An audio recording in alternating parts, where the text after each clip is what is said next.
couple of commentators about this subject of what Labour should do next in terms of electing a leader. Dan Hodges from The Telegraph and Adam Bienkov from politics.co.uk. And I began by asking Dan Hodges, how quickly should Labour move to elect a new leader?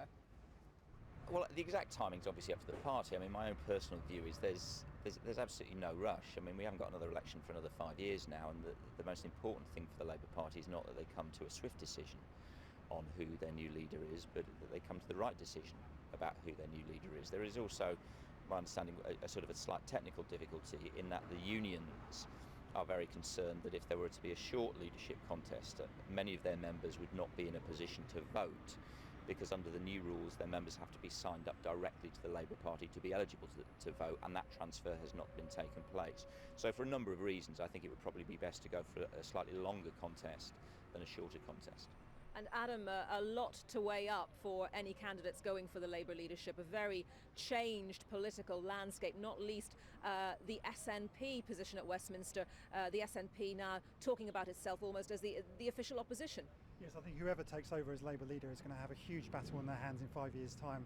They'll be fighting a war on three fronts against the SNP in Scotland, against the Greens and other parties in other parts of the country, and against UKIP in the north and the east. And so I think whoever is leader, they're going to find it very hard to become Prime Minister in 5 years' time. So Dan, what are the chief things that the party needs to consider right now? We've heard criticism of the Labour Party over the last 5 years, saying that it had no economic plan, that from Alistair Darling.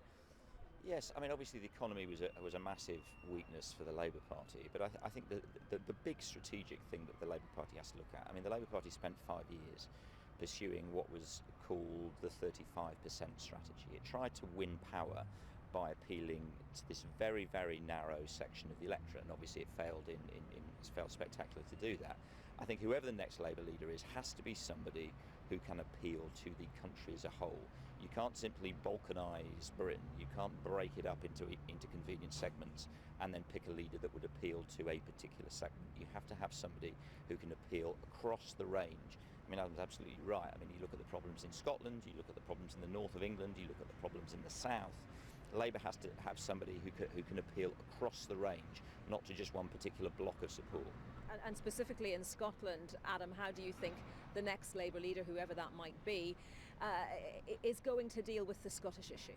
Well, I think they do need a change of leadership. I think Jim Murphy is too tainted with the referendum campaign. I think they will struggle to come back under him.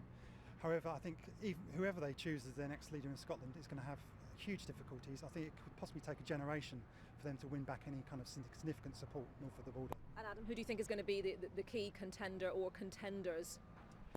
I think Andy Burnham has to be the favourite at the moment, purely because of the large union support that he has. But I think some of the other contenders, there's momentum building around some of the more right-wing candidates. Someone like Liz Kendall, I think, is a good outside bet. Dan, the same question? I've got no idea, to be perfectly honest. I think the key thing to look for is, does the Labour Party seek to move on a generation? I think over the weekend amongst MPs that was the discussion they were having. Are we going to move on? Are we going to leave the past behind? I think that's going to be the key thing in deciding who the next leader of the Labour Party is. Adam Bienkov and Dan Hodges speaking to me a little earlier this morning.